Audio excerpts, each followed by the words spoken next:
Muy buenos días, queridos hermanos, Dios les bendiga. Es un gusto saludarles en el nombre del Señor. Estamos en la lección número 2 de este trimestre, de este primer trimestre de 2026. Y vamos a hacer un resumen de la lección de esta semana, una lección interesante, una lección que sin duda alguna será de bendición para nuestra vida espiritual.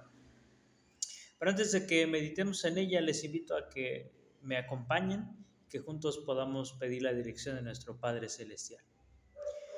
Querido Padre Celestial, te damos gracias por el privilegio que nos das en esta hora de poder meditar en tu palabra.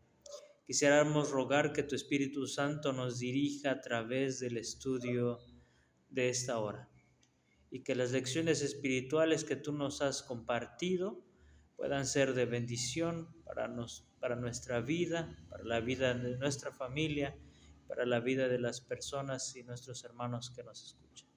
Dirígenos, te lo pedimos en el nombre de Jesús. Amén.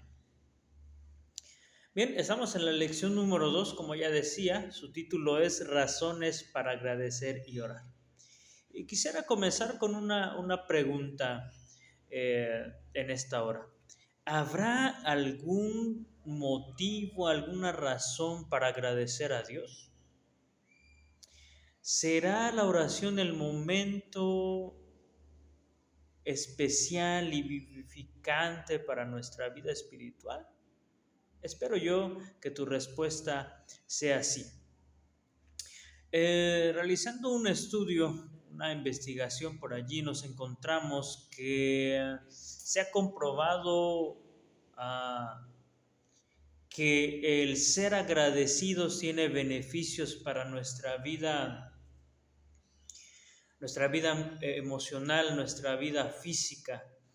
Y quiero compartir contigo algunos aspectos de este estudio.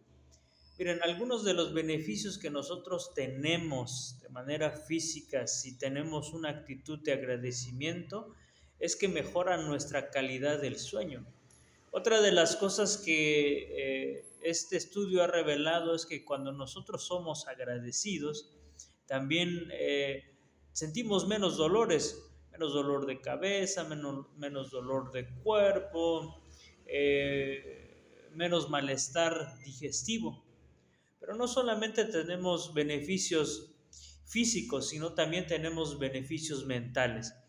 Y uno de los beneficios mentales que nosotros podemos percibir de tener una vida de agradecimiento es que nos sentimos menos estresados. ¿Usted ha estado estresado en estos días, en esta semana? Tome un momento para agradecer a Dios por las bendiciones que le ha dado, y eso le ayudará sin duda alguna a tener una vida más relajada.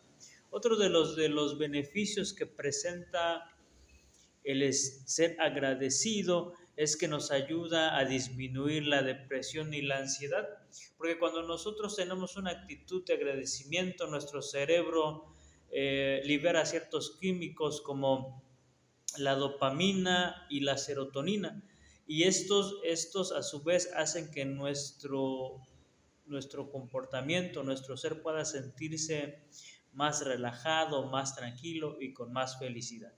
Mira, quiero compartirte algo que encontré en el espíritu de profecía, en el libro Dios nos cuida, de febrero 13. Mira lo que dice la pluma inspirada. Que las frescas bendiciones de cada día despierten la alabanza en nuestros corazones por estas señales de su cuidado amoroso. Al abrir vuestros ojos por la mañana, dad gracias a Dios por haberlos guardado en la noche. Dadle gracias por la paz con que lleva vuestro corazón, que por la mañana, a mediodía y por la noche suba vuestro agradecimiento hasta el cielo, cual dulce perfume. O sea que debemos ser agradecidos en todo el tiempo. Y con esto quiero pasar a la primera parte de este resumen. Y la primera parte le he titulado Oración y gratitud íntimamente relacionadas. Y quiero llevarte rápidamente al libro de Filipenses, al capítulo 1, en el versículo número 3 y 4 del libro de Filipenses. Y vamos a iniciar con o continuar con este estudio y vamos a ver algunos aspectos importantes de este primer punto. La oración y la gratitud íntimamente relacionados. Voy a leer el versículo 3 y el versículo 4. Doy gracias a mi Dios siempre que me acuerdo de vosotros. Siempre en todas mis oraciones ruego con gozo por todos vosotros. Y también acompáñame también a leer Primera de Tesalonicenses capítulo 5, versículo número 17 y 18. Primera de Tesalonicenses capítulo número 5, versículo número 17 y 18.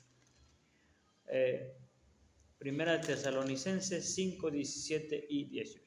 Es lo que dice el apóstol Pablo, versículo número 17, orad sin cesar, un texto muy conocido. Y el siguiente dice, dad gracias a Dios en todo, porque esta es la voluntad de Dios para con vosotros en Cristo Jesús. Sin duda el apóstol Pablo reconocía que la oración y el agradecimiento no pueden estar separados, sino que están íntimamente relacionados. Y en estos pasajes los encontramos a los dos de manera conjunta, ¿verdad?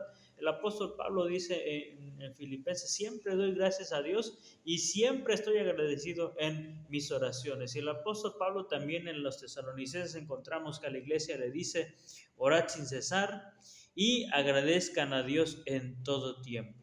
Vemos que en estos versículos Pablo utiliza palabras como siempre, como sin cesar y en todo tiempo, haciendo notar que la oración como acción de gracias eran componentes constantes en su vida devocional. Quiere decir que la oración y el agradecimiento deben ser una parte importante de nuestra vida, que no pueden estar separados en nuestra experiencia espiritual.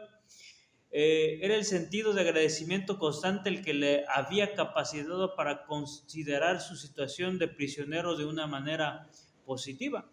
Vamos a ver más adelante la lección que, como ya decíamos en la lección anterior, el apóstol Pablo escribe estas cartas a los colosenses y los filipenses en prisión.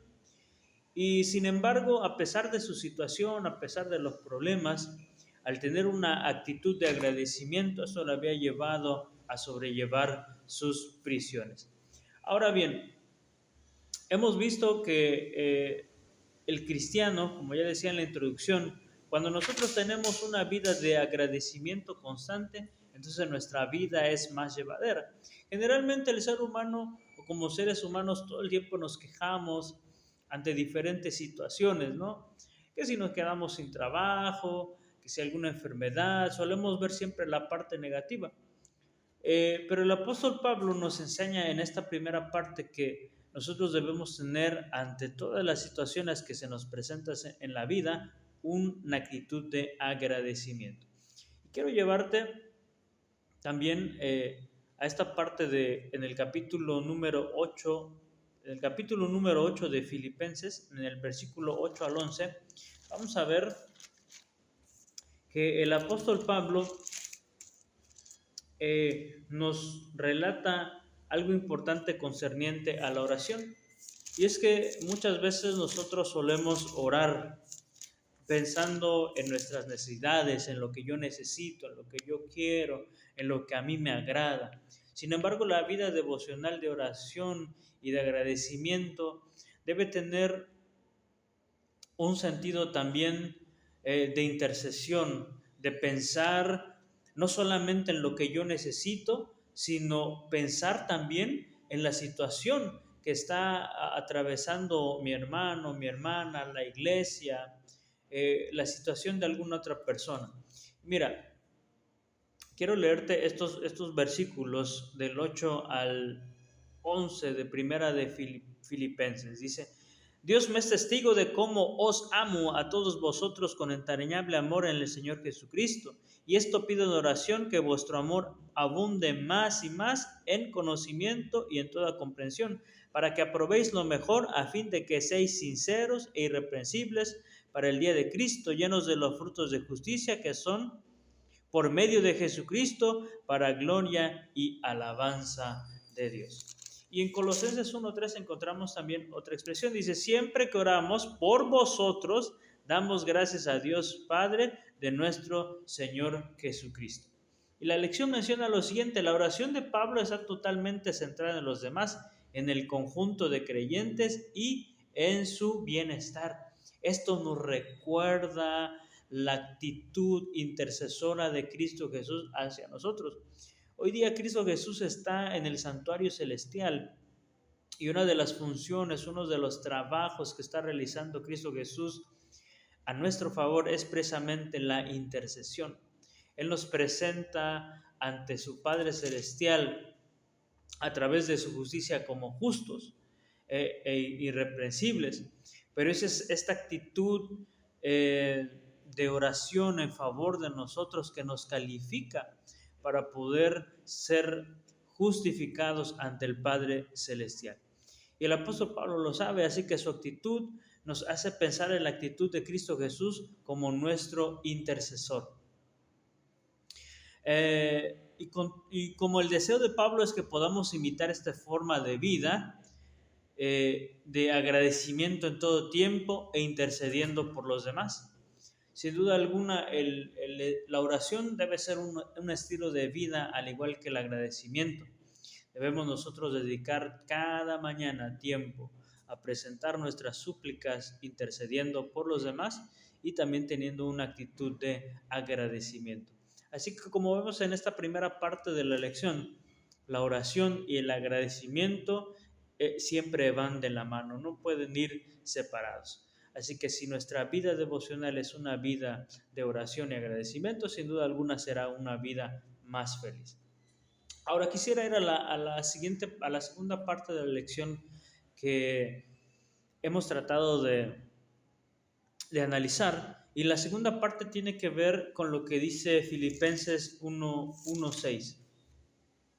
Dice, estando persuadido de esto, que el que comenzó en vosotros la buena obra, la perfeccionará hasta el día de Jesucristo. Y esto nos lleva a la segunda parte de la lección, que la segunda parte le he puesto por título, una obra que solo puede completar Dios si se lo permitimos. Y el apóstol Pablo dice aquí, estoy persuadido, estoy seguro que el que inició la obra en ustedes, Él la perfeccionará.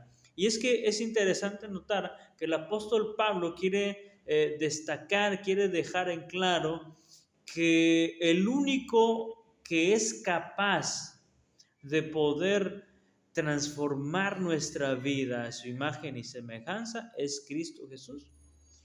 Y no solamente Él nos ha llamado de las tinieblas a su luz admirable, sino que aún ha ido más allá. Ahora que Él nos ha llamado, ahora que Él nos ha traído, Él espera a través de su poder y a través del Espíritu Santo hacer una transformación completa en nuestra vida, de tal manera que en la medida que avancemos en nuestra experiencia espiritual, podamos reflejar y mantener un carácter semejante al de Cristo Jesús. Y esto es una obra que, como ya decía, Él solo puede hacer. Por eso más adelante, en el capítulo número 2, en el versículo 13 de Filipenses, Él dice, porque es Dios el que pone en nosotros tanto el querer como el hacer por su buena voluntad. Así que, querido, si hemos estado batallando con alguna situación, con algún defecto en nuestro carácter, vayamos a Cristo Jesús, porque Él es el único que puede hacer la obra maravillosa de la transformación y la conversión. Ahora bien, después de dejar claro que solamente Cristo Jesús puede hacer esta obra redentora, voy a pasar a la tercera parte de esta lección. Y la tercera parte tiene como título Mirando con los ojos de la fe. Y quisiera compartir contigo una parte que está en la lección de esta semana, y dice lo siguiente: donde otros solo veían cadenas y barrotes, Pablo veía a sus guardias romanos como potenciales ciudadanos del reino de Dios. También vio que su encarcelamiento animaba a otros a ser más activos y a estar más decididos a difundir el Evangelio, a hablar con valentía en el nombre de Cristo sin temor a las consecuencias. Tal vez estamos enfrentando situaciones que nos hacen pensar, ¿verdad? ¿Por qué Cristo Jesús ha permitido que pasemos esta situación? ¿Por qué la pérdida del empleo? ¿Por qué la enfermedad? En este caso el apóstol Pablo pudo haber dicho, Señor, ¿por qué las prisiones, verdad? Sin embargo, él, lejos de lamentarse de su situación actual y de lo que ésta implicaba, el apóstol Pablo nos recuerda que a pesar de la situación difícil que él estaba enfrentando, él estaba gozoso. Y mira, quiero llevarte precisamente a lo que dice Filipenses, cuál era la actitud de Pablo ante la situación que él estaba pasando. Filipenses 12, capítulo 1, 12 al 18. Dice, quiero que sepáis, hermanos, que las cosas que me han sucedido han contribuido más bien al progreso del Evangelio, de tal manera que todo el pretorio, entre todas las demás, se ha hecho evidente que estoy preso por causa de Cristo. Y la mayoría de los hermanos, cobrando ánimo en el Señor con mis prisiones, se atreven mucho más a hablar de la palabra sin temor. Algunos a la verdad predican a Cristo por envidia y rivalidad, pero otros lo hacen de buena voluntad. Los unos anuncian a Cristo por rivalidad, no sinceramente, pensando añadir aflicción a mis prisiones. Pero los otros por amor, sabiendo que estoy puesto para la defensa del Evangelio. ¿Qué pues? Que no obstante, de todas maneras, o por pretexto o por verdad, Cristo es anunciado, y en esto me gozo y me gozaré siempre. Sin duda, el apóstol Pablo había aprendido a mirar con los ojos de la fe, ¿verdad? A ver más allá de la situación que se encontraba viviendo en estos momentos. Y él dice, es cierto, estoy preso, pero esta situación ha permitido que los hermanos ahora con valentía, con alegría, con gozo, con poder, puedan presentar el Evangelio de Cristo Jesús a otras personas. Y el apóstol Pablo, aunque también menciona aquí en su carta que hay otros que están predicando el Evangelio, no con sinceridad, sino con ciertas pretensiones, el apóstol Pablo dice, de todas maneras yo no me voy a enojar, ni voy a discutir con ellos, ni les voy a decir no prediquen, porque ya sea el motivo que ellos tengan, de todas maneras Cristo Jesús está siendo presentado a las personas. Y el apóstol Pablo estaba viendo aún más allá de la situación del momento el que estaba él viviendo. Pudo haberse lamentado y haber dicho, Señor, ¿por qué me tienes en esta situación? Sin embargo, él había aprendido a mirar con los ojos de la fe. Y en algún momento, en alguna de sus cartas que él escribió, él dice, yo he aprendido a vivir en cualquiera sea la situación. He aprendido a tener hambre, como a estar saciado, a tener frío, como a estar confortable. Así que yo he aprendido a vivir cual sea la situación que sea.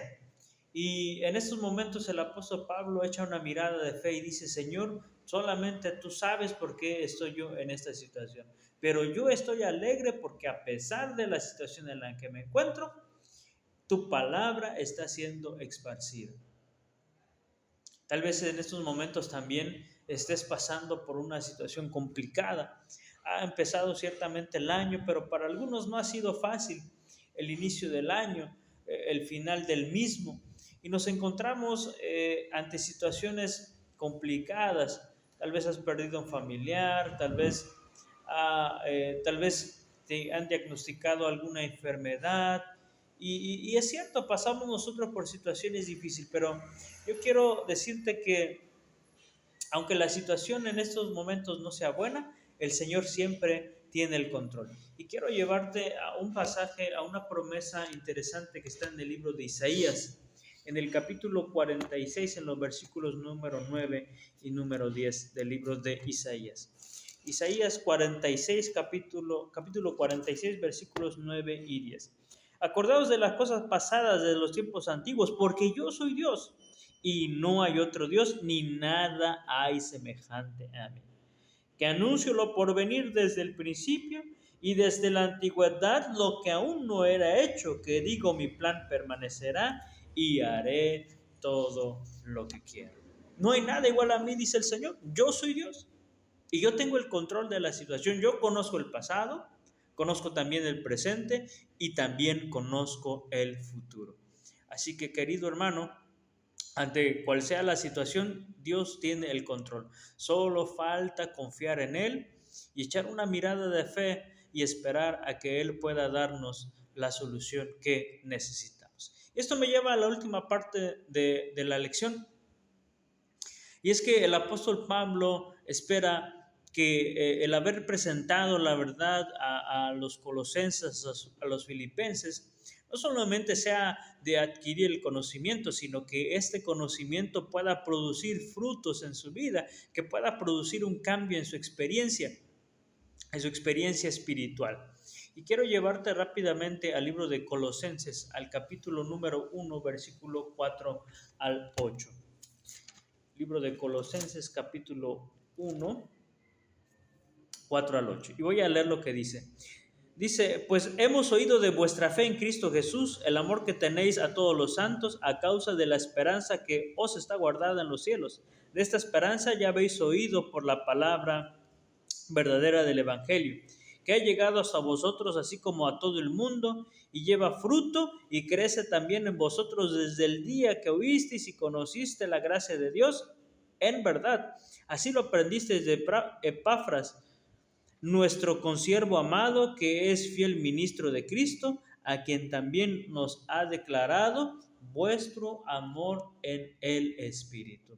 Y el apóstol Pablo quiere resaltar tres virtudes que tienen los colosenses. Primeramente, que tienen una fe admirable, una fe que realmente es una fe verdadera, un amor profundo, no solamente a Él, sino para con los hermanos, y sobre todo que han ellos abrazado la bendita esperanza del pronto regreso de Cristo Jesús a esta tierra en sus corazones.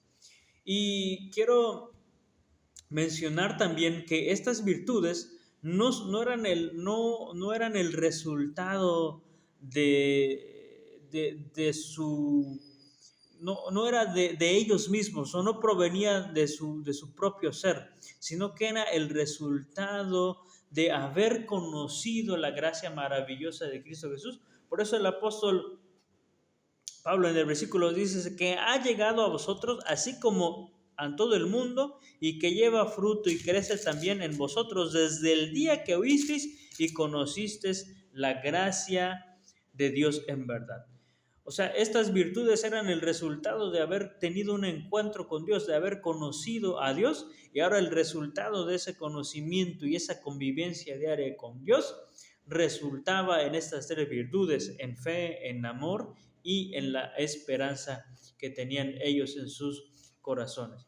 Ahora, no solo eso, sino que también era el resultado de que Dios había puesto el poder de su Espíritu Santo, como bien lo revela el versículo 8, dice: a quien también nos ha declarado vuestro amor en el Espíritu. Todas estas características, todas estas virtudes eran el resultado no de su propia fuerza, ni de su propio conocimiento, sino de la relación, del encuentro que habían tenido con Dios. Ahora el resultado eran estas tres virtudes o estos frutos.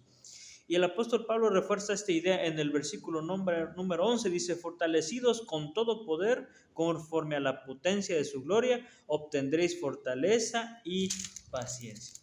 Como vemos, no es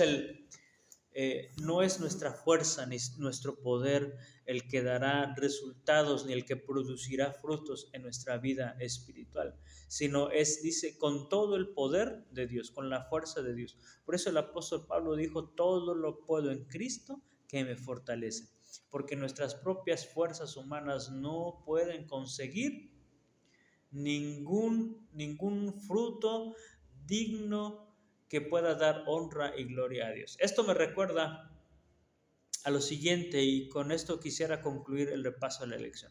Hace algunos días fui a la casa de mis papás, y en uno de sus cuartos, una de sus recámaras, hay un apagador y un foco.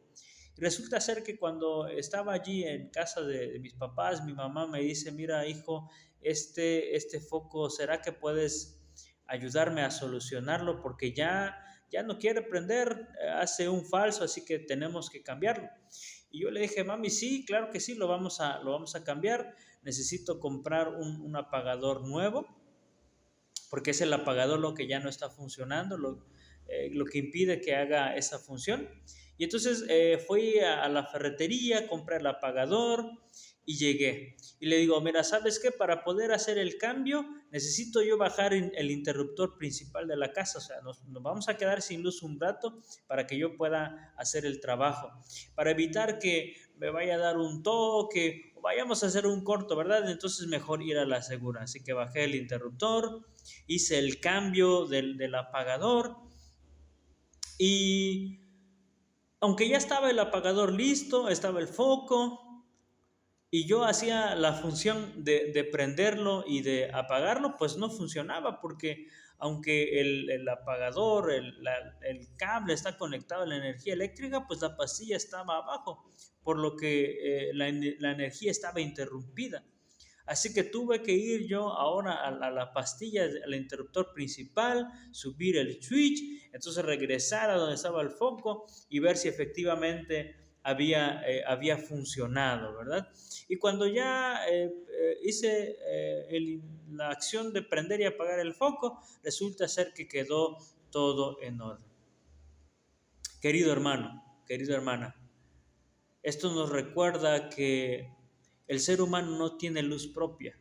Nosotros no podemos brillar por nosotros mismos. Toda nuestra luz, toda nuestra energía proviene indudablemente de la fuente que es Cristo Jesús. Y Dios nos ha llamado precisamente para ser luminares en este mundo de oscuridad. Y la única manera en la que nosotros podemos ser la luz de Cristo en este mundo es mantenernos conectados a Él. Mantenernos conectados a la fuente inagotable. Tú y yo no tenemos luz propia, como ya les decía, y la única forma de estar conectados es teniendo una vida de comunión diariamente, agradeciendo en oración por cada día que nos permite despertar, por cada bendición recibida y por cada bendición que aunque no la hemos recibido, Él la tiene preparada para nosotros y por los miembros de la familia de Cristo y sus necesidades. ¿Has agradecido en este día por lo que Dios te ha dado? Si no, te invito a que puedas agradecer a Dios por lo que te ha dado en este día y que puedas siempre recordar en tus oraciones las necesidades de otras personas y que podamos pensar en los demás antes que pensar en mí. Y sin duda alguna, el Señor, que es todopoderoso y que conoce nuestras necesidades, se encargará de ellas. Así que con esto terminamos este repaso de esta lección. Te invito a que podamos hacer una oración para que Dios pueda bendecir lo que hemos estudiado. Padre querido, agradecemos por el privilegio que nos has dado de meditar en tu palabra. Permite que podamos tener una vida de oración, una vida de constante agradecimiento por las bendiciones que tú nos das y que podamos diariamente al dedicar tiempo a conversar contigo, poder traer ante el trono de tu misericordia las peticiones y las necesidades de nuestros hermanos y nuestras hermanas. Te pido, Señor, para que bendigas a nuestros pastores, a nuestros dirigentes, a nuestros miembros de iglesia y cada una de sus necesidades. Sobre todo, Señor, que les ayudes ante las luchas que la vida diariamente les presenta, para que puedan mantenerse fieles y cuando tú te manifiestes en las nubes de los cielos, podamos todos juntos como pueblo encontrarnos contigo. Lo pedimos en el nombre de Jesús. Amén.